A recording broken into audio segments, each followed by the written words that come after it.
Hacia el final del siglo XV, los mexicas o aztecas habían impuesto su poderío mediante una alianza con señoríos vecinos desde el actual centro de México.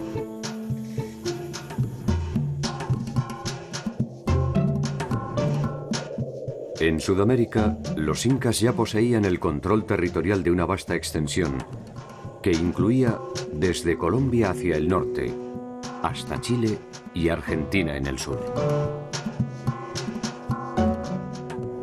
Si la dinámica de sus respectivas historias hubiera avanzado sin interrupciones, es más que probable que en algún momento ambas culturas podrían haberse encontrado.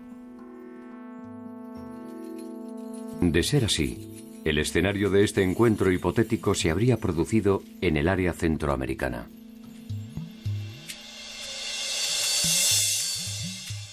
El destino, o la casualidad, nos ha privado de ese memorable momento. Cuzco y Tenochtitlan, las dos ciudades más poderosas de su tiempo enfrentadas o hermanadas en un presente común.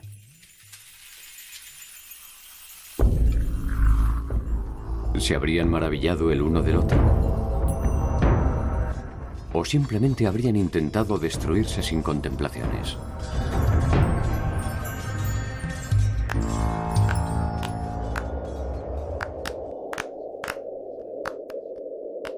Un hecho inesperado abortaría este escenario posible. El inicio de la invasión europea.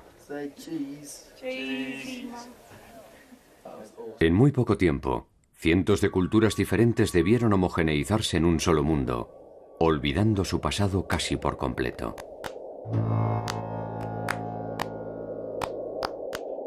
¿Cómo fueron los años finales de los grandes imperios latinoamericanos?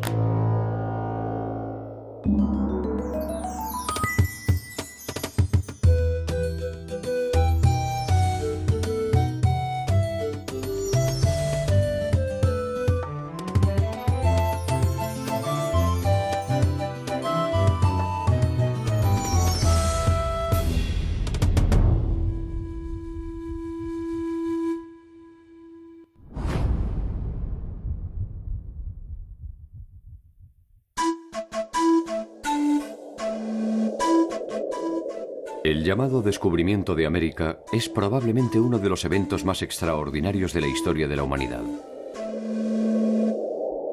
Un evento que en poco tiempo se transformó en ordinario e impuso la lógica de todo conquistador. El menosprecio por el vencido y la imposición de las costumbres del vencedor.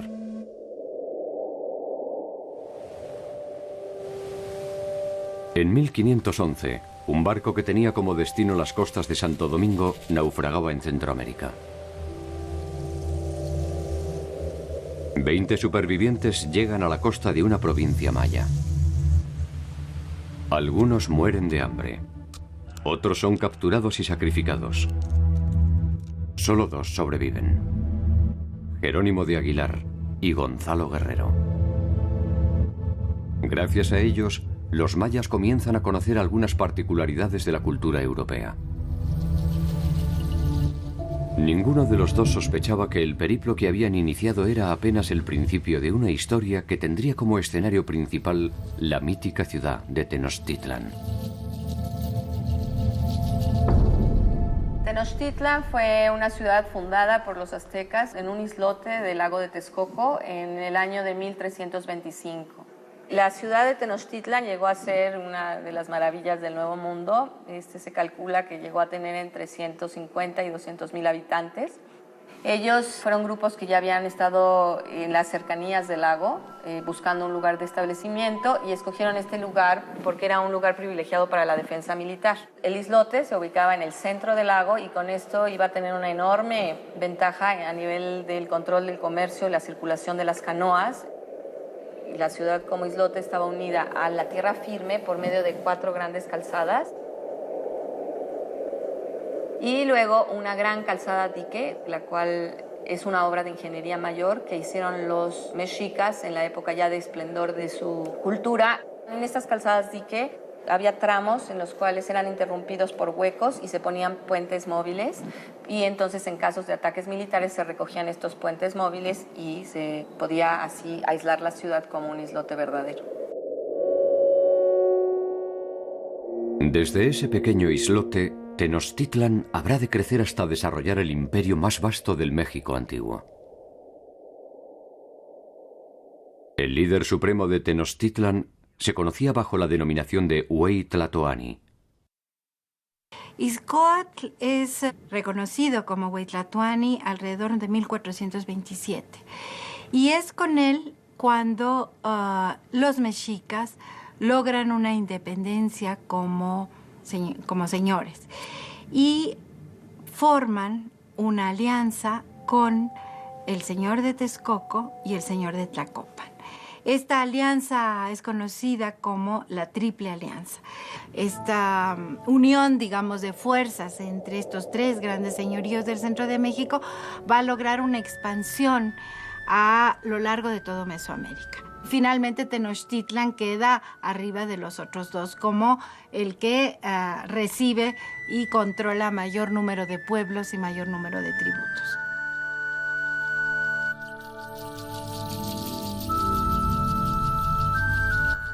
En el momento de la llegada de los españoles, los aztecas son gobernados por Moctezuma Xoyocotzin, más conocido como Moctezuma II.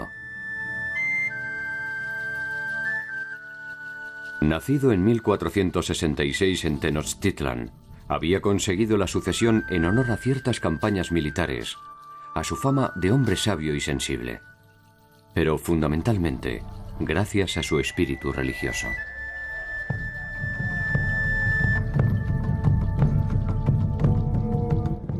Moctezuma influye en la elección de los gobernantes vecinos. Avanza sobre los pueblos sometidos intensificando la captura de los prisioneros para los sacrificios y exige tributos cada vez mayores.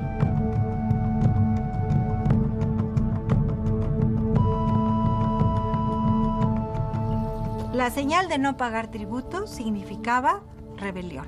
Y si la negativa era no vamos a pagar tributo, inmediatamente ese pueblo era arrasado. Muchas veces las fuentes nos dicen que se destruía totalmente esta población y se llegaba al extremo de rociar con sal los campos de cultivo, de tal manera que no se iba a volver a cultivar en esa región. Estas incursiones, que se conocen con el nombre de las Guerras Floridas, se produjeron indistinta e indiscriminadamente contra los señoríos de Chalco, Cholula, Huejotzingo y Tlaxcala. El reino mexica se hace cada vez más poderoso y el nombre de Moctezuma se pronuncia cada vez más lejos. Desde que conquistaron Cuba en 1514, los españoles empezaron a tener noticias, todavía muy vagas pero muy atractivas, de la existencia de unas tierras mucho más ricas y mucho más pobladas hacia el occidente. Las noticias no tardan en producir una serie de expediciones de exploración que encuentran el territorio maya en la península de Yucatán. El gobernador de la isla, Diego Velázquez, que era el que patrocinaba estas empresas, le encargó la tercera expedición a un pariente político suyo, que era Hernán Cortés.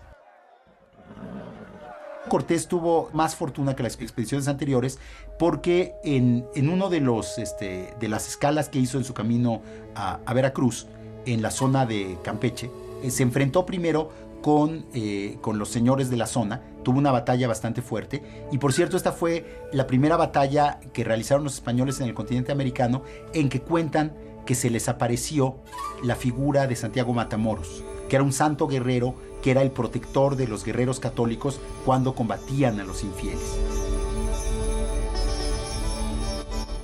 Esta primera batalla formal entre españoles y mesoamericanos se define con una victoria de las fuerzas de Cortés, quien ofrece a los vencidos una alianza estratégica.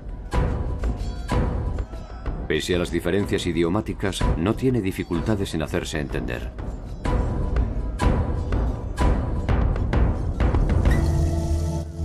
Cualquiera puede comprender el lenguaje de la victoria.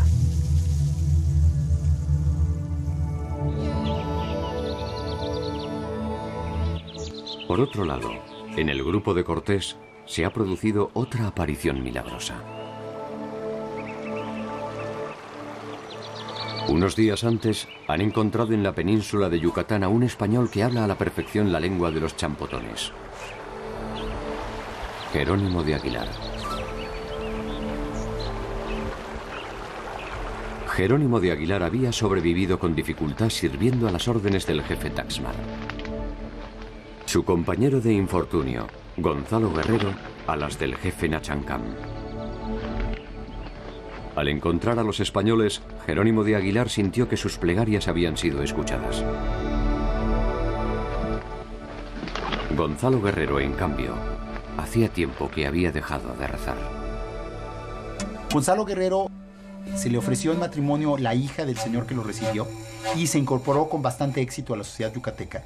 E inclusive cuentan los cronistas españoles que se decoró el cuerpo a la manera de los mayas, haciéndose tatuajes y perforaciones como los hacían los nobles mayas. En cambio, Jerónimo de Aguilar no tuvo la misma fortuna y no quiso absorberse de la misma manera.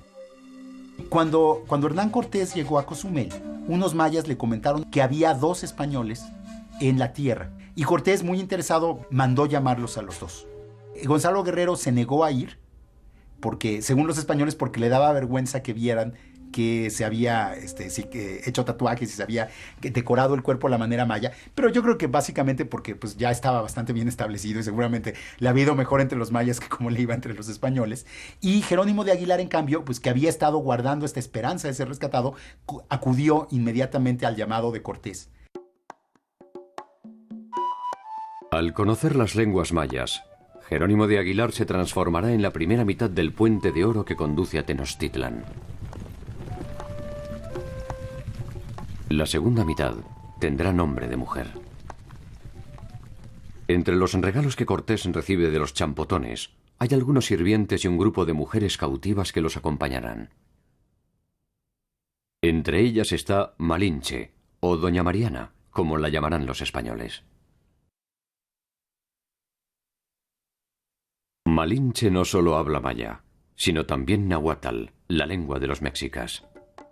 Ella, antes de ser esclava, había sido hija de un gobernante. Como fue educada en una corte, en un ambiente de un gobernante, yo creo que Malinche, una de las grandes ventajas que le dio a Cortés es que conocía el protocolo, las reglas de la política indígena. Y ese tipo de interpretación cultural, que va mucho más allá de lo lingüístico, también debe haber sido clave para el papel que jugó la Malinche. Entonces, por medio de Jerónimo de Aguilar, que traducía del español al maya, y de Malintzin, que traducía del maya al náhuatl, ya Cortés podía tener una cadena de comunicación más o menos eficiente. El Códice Florentino ofrece una imagen posible de Jerónimo de Aguilar. Podría ser uno de los pocos españoles que aparecen en torno a Malinche cuando oficia como traductora. La imagen de Gonzalo Guerrero, en cambio, exige una construcción conjetural. Gonzalo Guerrero se tatuó las manos, se horadó nariz y orejas y se unió a una mujer maya con la que tuvo descendencia. Cuando las expediciones españolas posteriores intentaron conquistar Yucatán, en los años 20 y 30, unos 10 años después, combatió al lado de los mayas contra los españoles.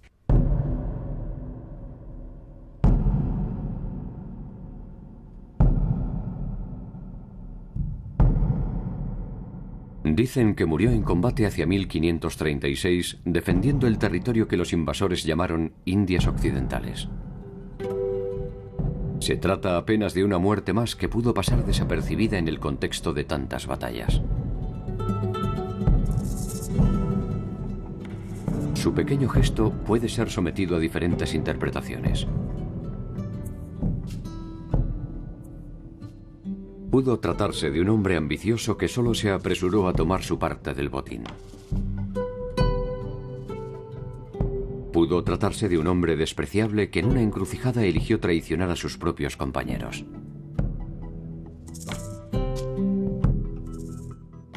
Pudo tratarse de un hombre confundido que, simplemente, eligió el bando equivocado.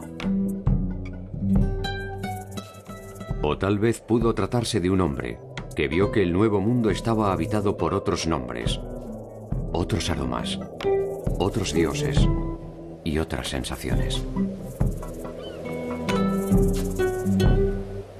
Si fue así, si Gonzalo Guerrero fue este último hombre, tal vez sin querer ofreció una de las pocas versiones de esperanza que nos regala la historia.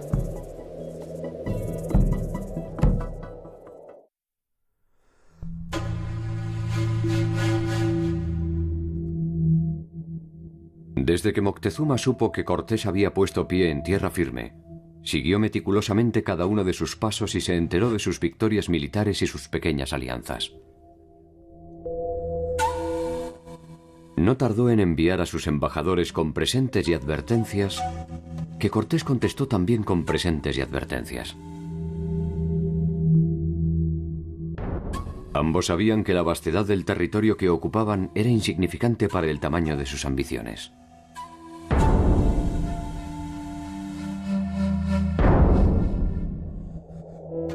Moctezuma espera en Tenochtitlan y debe soportar una clara muestra de la irreverencia de Cortés, quien en su propio territorio se anima a fundar la ciudad de Veracruz.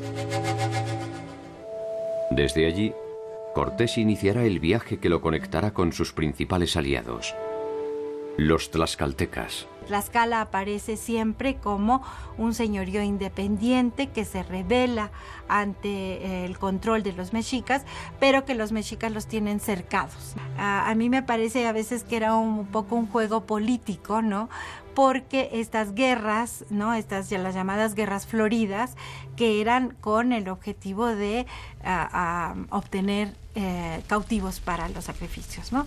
Entonces como que me da la impresión a veces que era como una especie de arreglo, ¿no? Entre ellos, porque uno no puede entender cómo si habían logrado conquistar y someter a pueblos tan lejanos, no podían someter a Tlaxcala.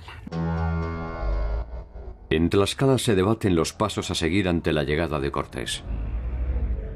La primera decisión es enfrentarlos militarmente. Lo hacen en 4 oportunidades. En 4 oportunidades son derrotados.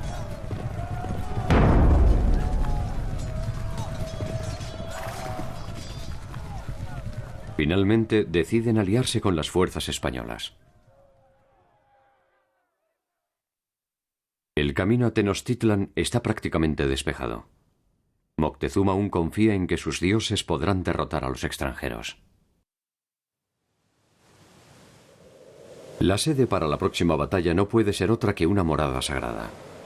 Cholula, la ciudad consagrada a uno de los principales dioses mesoamericanos, Quetzalcóatl. Según cuentan los españoles, cuando llegaron a Cholula, les fueron avisados que iban a ser atacados a traición al día siguiente. Y entonces ellos decidieron atacar primero. Y entonces rodearon la plaza principal de Cholula junto a la pirámide de Quetzalcóatl y masacraron a todos los que estaban en la plaza en ese momento.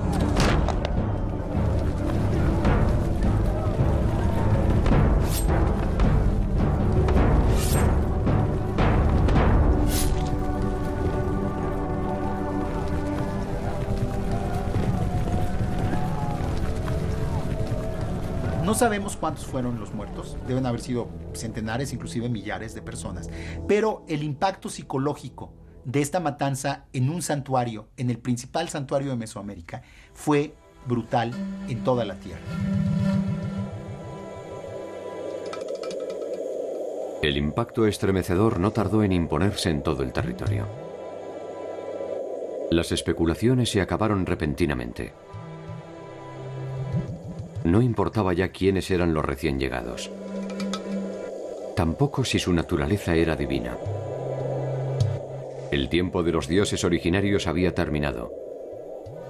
Y la cruz de los cristianos se multiplicaba en las cimas de los templos mesoamericanos.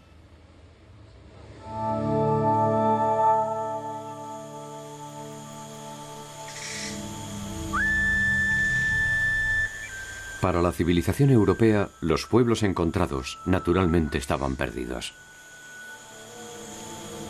Esta perdición no solo era geográfica, era fundamentalmente temporal.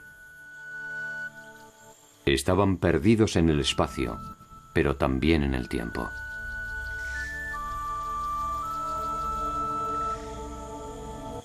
Una de las tareas que se impusieron era la de traerlos hasta el presente. La evidencia de este atraso fue variada. La ausencia de escritura, una supuesta inocencia original y una aparente barbarie. Los indios deben viajar hacia una nueva condición desconocida. Este tránsito de la condición de indio campesino, que es un tránsito que tiene que ver con las condiciones sociales, económicas y culturales de la población, se da dentro del contexto de la colonia.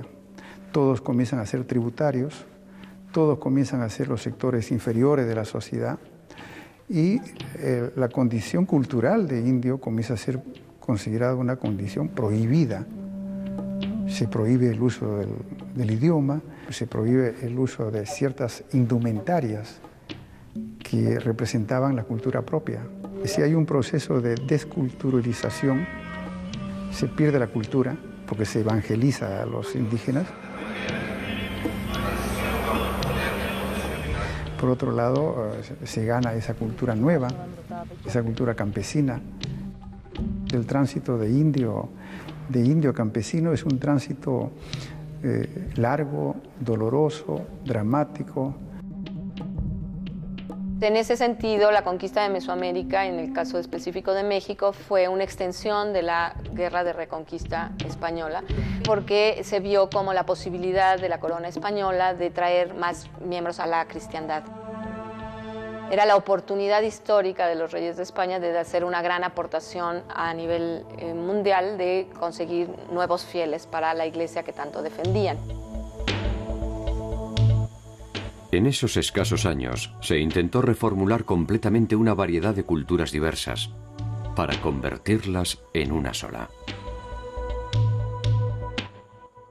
Se viajó desde el trueque o la reciprocidad a la economía mercantil. De la escritura pictórica y jeroglífica a la silábica.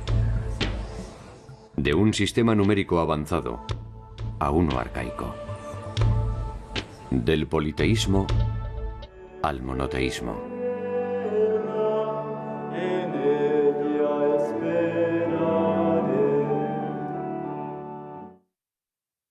Las sociedades europeas y las orientales realizaron ese mismo viaje en algo más de 3000 años. Las latinoamericanas, con avances y retrocesos, debieron incorporar ese nuevo modelo sin contemplaciones. 3000 años equivalen a 40 generaciones. El promedio de vida de un hombre en América no superaba los 50 años. Más de 40 generaciones debieron ser vividas en una sola vida. Un salto desgarrador en el tiempo realizado por el impulso de las armas, y cuyo pasaje fue abonado sobradamente en peso de oro. Evidentemente fue un impacto entre dos culturas que en muchos sentidos al principio no se entendieron o hablaban dos lenguajes completamente distintos, no solo a nivel lengua, sino a nivel de conceptos, de formas de resolver las cosas, de forma de enfrentarse al mundo. La empresa de la conquista, impulsada principalmente por España y Portugal, germina desaforadamente en una serie de razones concurrentes. La consolidación del poder político de los monarcas mediante la expansión territorial. La búsqueda de nuevos mercados. La multiplicación del comercio y la reafirmación de la fe católica. El poder político garantizaba la profesión de la fe. La Santa Sede legalizaba la apropiación de los territorios. Y los grupos económicos financiaban la empresa que tomaba posesión de lo ajeno en nombre del rey.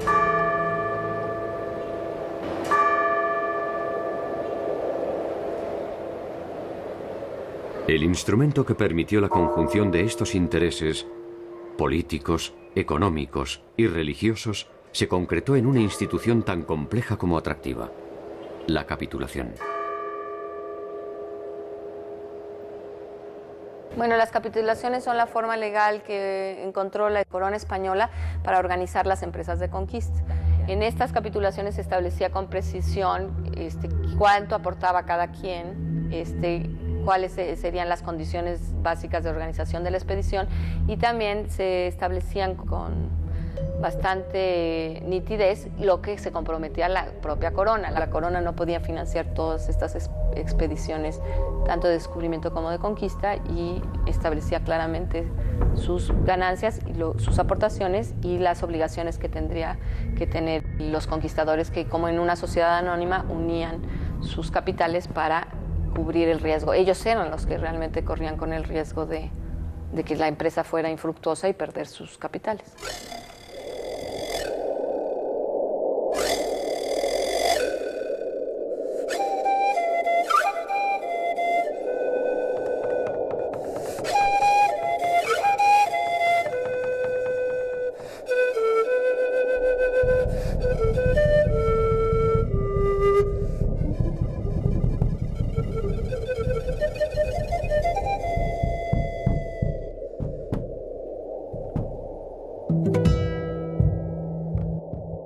El Imperio Inca fue la organización estatal más extensa de América. Había nacido, como Roma, entre los límites de una pequeña ciudad, Cuzco, y se había extendido absorbiendo y conquistando a diferentes pueblos que pasaron a formar parte de una sola identidad.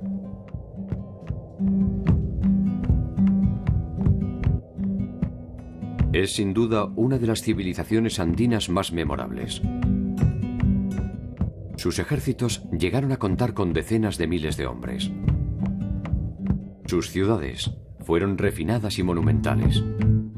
Su red de caminos se calcula en más de 20.000 kilómetros. Y su población se ha estimado entre los 12 y 30 millones de habitantes. Es una sociedad muy compleja. Sí, eso es la parte económica y la parte social. En la parte cultural había una religión propia, una cultura propia, lenguas muy ricas, también originales y propias de la población. Esa existencia de una totalidad hace que el mundo andino pudo funcionar como una república aparte, con sus propios valores. El nombre con el que los incas identificaban a su territorio era el de Tahuantinsuyo, y estaba dividido en 4 grandes suyos o regiones.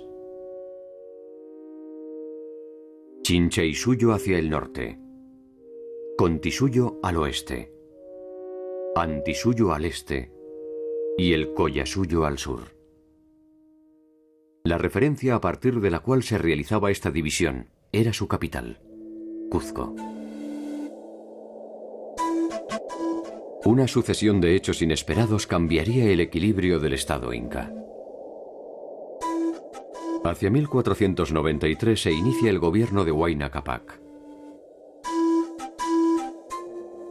Si bien la sede del Estado inca fue históricamente Cuzco, Huayna Cápac había fijado su residencia en Quito, desde donde consolidó sus conquistas hacia el norte. La importancia de Cuzco se va debilitando, y las posibilidades de expansión del Estado inca se consolidan hacia el norte en detrimento de las áridas y empobrecidas tierras del sur.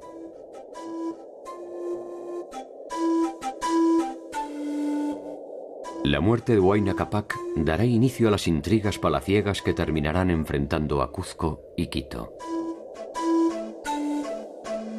Las sucesiones incas son muy tumultuosas, con muchos asesinatos, intrigas, porque no había lo que hay en Europa, la primogenitura.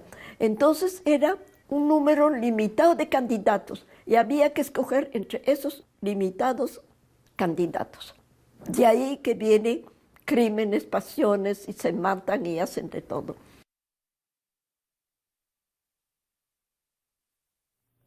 Huayna Cápac muere sin dejar resuelta su sucesión. 2 de sus hijos se disputan el control del imperio. Uno de ellos, Atahualpa, controla la parte norte con sede en Quito. El otro, Huáscar, la parte sur con sede en Cuzco. Las ambiciones de los hermanos no tardaron en desencadenar un enfrentamiento. Por primera vez, Dos ejércitos incas se enfrentaban en el campo de batalla.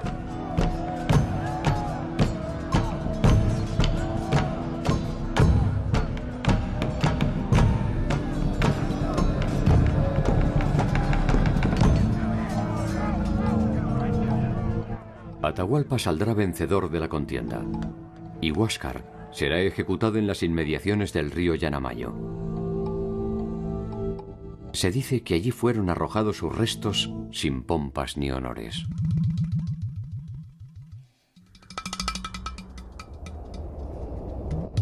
Atahualpa apenas puede saborear su victoria. Debe partir hacia el pueblo de Cajamarca, atento a la llegada de unos pocos y extravagantes intrusos que habían arribado por el norte del imperio.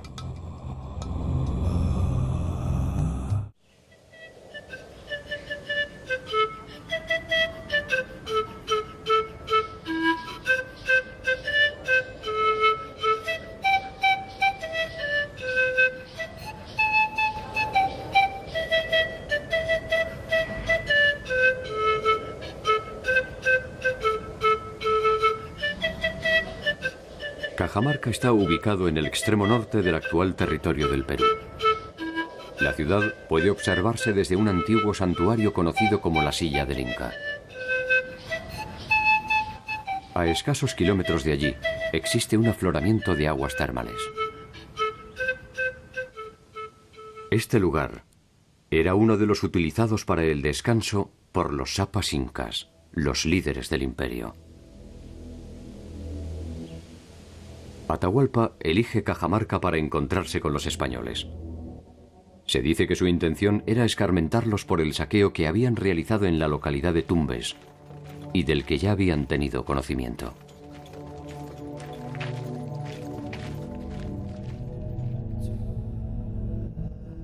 Al frente de las fuerzas españolas iba un tal Francisco Pizarro, encomendero y exalcalde de Panamá, hijo natural de Gonzalo Pizarro Rodríguez.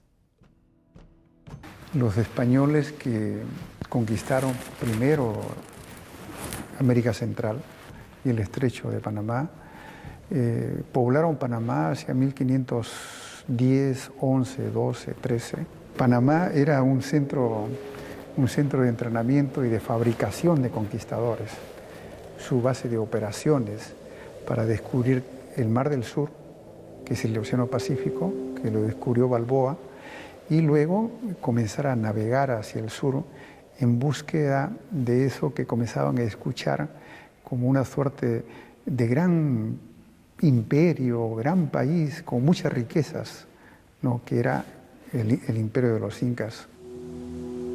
Tuvieron que pasar 20 años para llegar a poder acercarse a las costas de Tumbes. En ese periodo muchos conquistadores se entrenaron en Panamá y uno de ellos fue Francisco Pizarro, que llegó bastante joven y estuvo en Panamá como 10 años y llegó al Perú cuando él tenía 52 años. Pizarro fue un conquistador auténtico, analfabeto, soldado de los 15 años y conquistador a los 52 años de un imperio indígena. Francisco Pizarro, Diego de Almagro y Hernando de Luque son los principales asociados de la empresa que terminará invadiendo el imperio inca, merced a la capitulación de Toledo otorgada por Carlos V en 1529. Cuando Pizarro llega con sus vanguardias, tenía mucha información al respecto. Cuando había llevado a indígenas a Panamá para que les informen y para que aprendan la lengua de los conquistadores, que nunca la llegaron a aprender bien. Atahualpa había logrado recientemente el control absoluto del imperio. Los españoles no eran más que una comitiva reducida que no ofrecía en principio una amenaza concreta.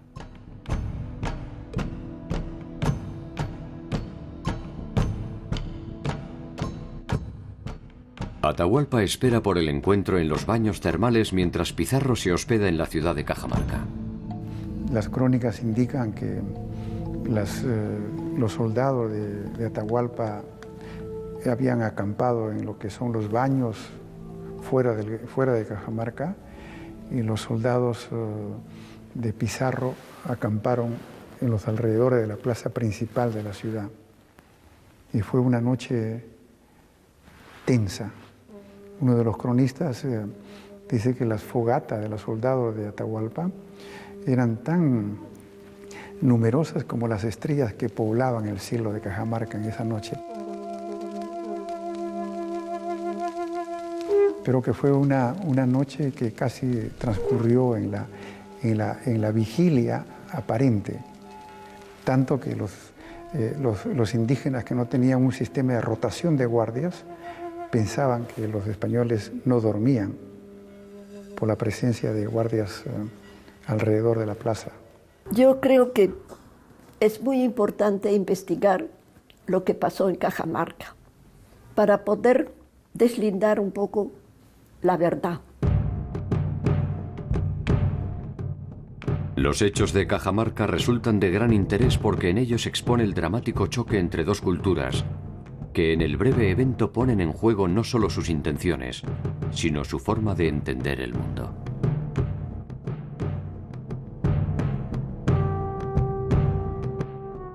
En esa particular sucesión de gestos y reacciones, se desnuda la naturaleza de la Trinidad que dio impulso a la conquista: la espada, la fe y, fundamentalmente, el oro.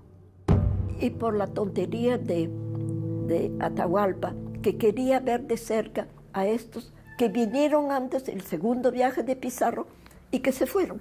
Entonces tenía miedo que se fueran otra vez y no los había visto. Entonces ordenó que subieran hasta Cajamarca. Los generales les dijeron: sería mejor que en un desfiladero aventamos piedras, grandes galgas, piedras enormes, para liquidarlos. Y no quiso. Y también Francisco Pizarro obligaba o pidió a Atahualpa que viene sin armas, pero al mismo tiempo él se escondió sus propias armas en estos edificios que hay alrededor de Plaza de Cajamarca.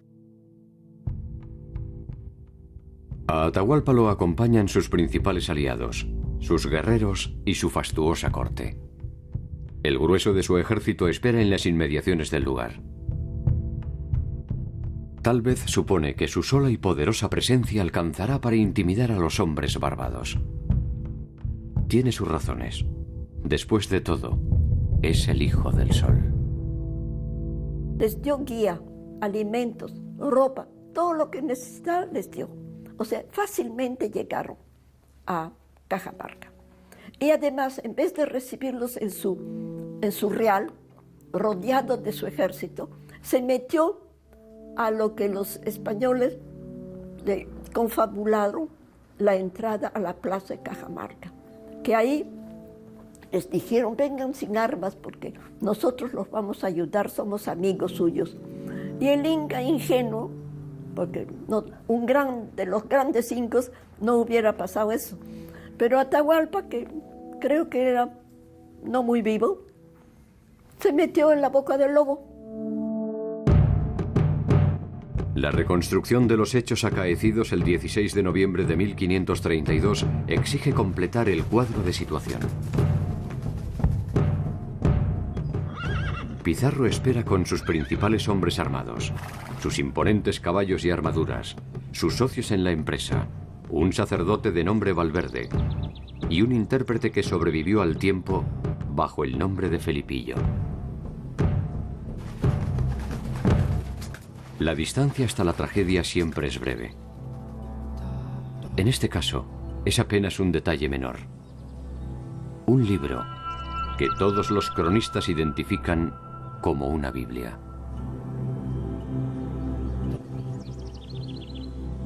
Francisco de Jerez integra las fuerzas de Pizarro. A él le debemos la primera versión de los hechos de Cajamarca. Jerez fue testigo presencial del hecho y tal vez por eso su versión es la menos inocente.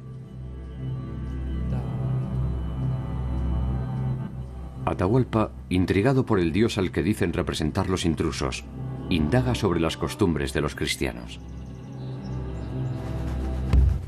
Fray Valverde entonces comparece y le explica por intermedio de Felipillo que hay un único Dios verdadero y que Él viene en su nombre.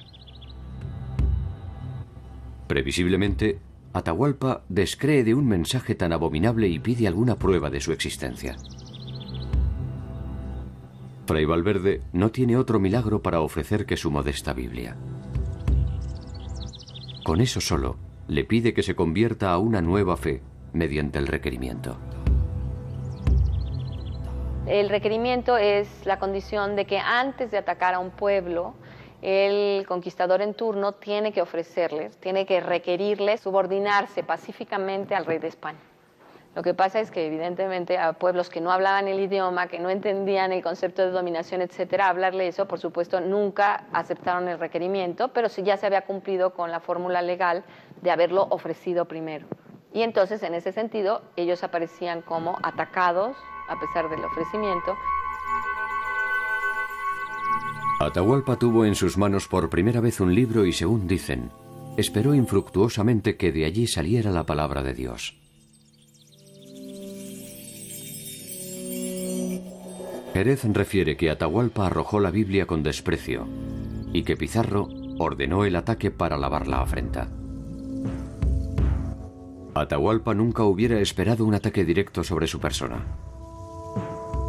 Es atrapado, y su guardia y comitiva personal se desbandan, conmocionados bajo el fuego de los cañones. Sobre la plaza de Cajamarca quedan sembrados los cadáveres que dejó la contienda. Se produjo una suerte de violenta estampida de la población indígena y de disparos de españoles que terminaron con la vida de muchos indígenas, que murieron más por la estampida que por el enfrentamiento militar con los españoles. Entonces, lo que era un encuentro de dos grupos y donde las intenciones políticas de Atahualpa era recibirlo pacíficamente para poder, con el apoyo de los españoles que llegaban, poder pacificar y reinar mejor sobre un territorio dividido, se convirtió en un enfrentamiento y luego en la captura de él y al año siguiente en su ejecución.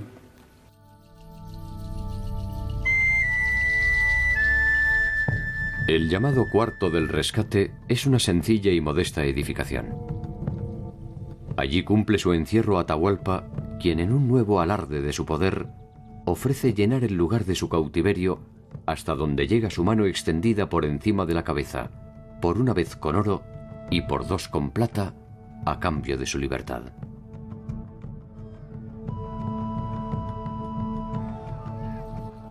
Pizarro es fiel a su naturaleza y naturalmente acepta. El oro y la plata viajan hasta Cajamarca. Sin embargo, lejos de ser liberado, Atahualpa es sometido a un juicio por los españoles y ejecutado, acusado de haber asesinado a su hermano Huáscar, a quien ni Pizarro ni los suyos habían conocido. Según esta primera versión, los hechos de Cajamarca son una reacción de Pizarro ante la afrenta andina.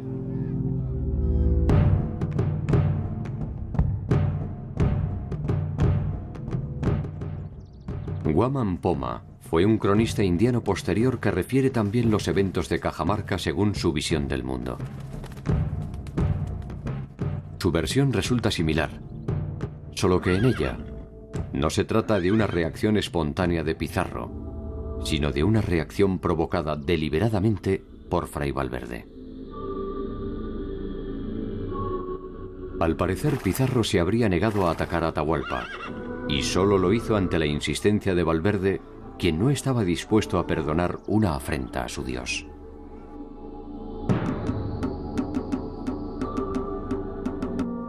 El libro en cuestión, la Biblia, incluye un episodio en el que Pedro el apóstol niega 3 veces a su Dios y es perdonado. Atahualpa no negó siquiera una vez al suyo y fue condenado.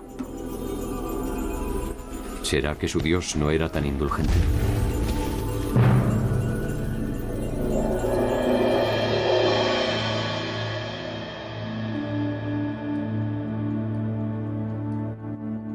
Chito Cusi Yupanqui fue uno de los últimos soberanos incas, y en otro relato incorpora una nueva evidencia para reconstruir la escena.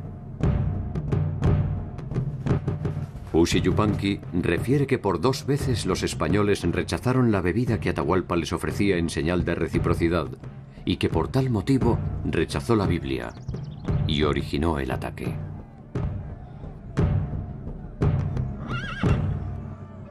La versión inca se fundamenta también en una afrenta, solo que en este caso el primer ofendido es Atahualpa.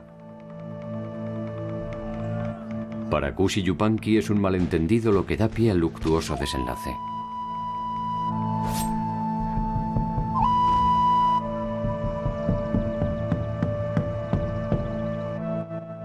Otra versión corresponde al inca Garcilaso, quien tenía por padre a un español y por madre a una inca. Trágica e insalvable distancia que podría haber inspirado su versión. Garcilaso había abrazado la religión católica y recopilado con gran detalle la cosmogonía e historia de sus antepasados. Según él, el requerimiento se complicó por la impericia de Felipillo, quien no logró traducir correctamente las palabras del fraile. La Biblia cayó accidentalmente mientras Fray Valverde intentaba infructuosamente detener a Pizarro para que no hiciese daño a los indios.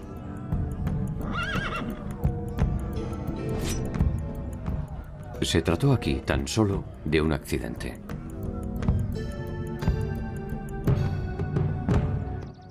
De alguna forma, todas las versiones parten de una premisa común: la dificultad para tolerar el mundo de los otros. En defensa del líder andino pueden esgrimirse algunas razones de peso. Su legitimidad está sustentada en su origen divino. ¿Cómo se le dice al hijo de un dios que su padre es un fraude? ¿Por qué un emperador debería obedecer a un capitán? ¿Con qué imprudencia se propone la conversión de un reino en un solo acto? Las preguntas no hacen otra cosa que embarullar lo simple. Las 4 historias terminan con los incas muertos y un cuarto lleno de oro. Cuando Atahualpa enteraba que los españoles quieren oro y plata, prometió llenar 2 edificios grandes, otro con oro, otro con plata, en condición que después Pizarro lo podría dejar en libertad. Pero lo que pasó que cuando el rescate estaba cumplido, las autoridades, quien estaba con Pizarro, representantes del rey de España, obligaron a Pizarro a matar a Atahualpa.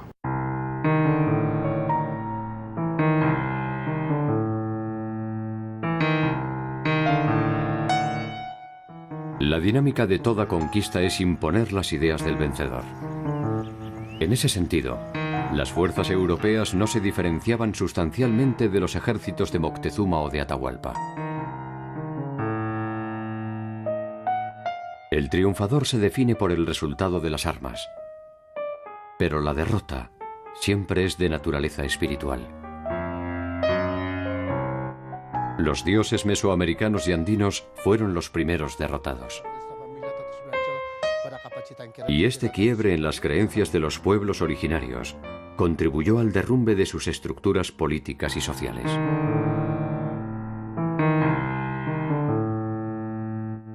Lo que sucedió es irreversible. Las imágenes perdidas no pueden ser recuperadas. Los hechos solo se pueden recrear. Los rostros apenas se pueden presumir. Todos son fragmentos de la verdad. Los que no estuvimos, solo podemos despertar de nuestra ignorancia para descubrir nuestra memoria. Puede que sea suficiente. A veces lo es.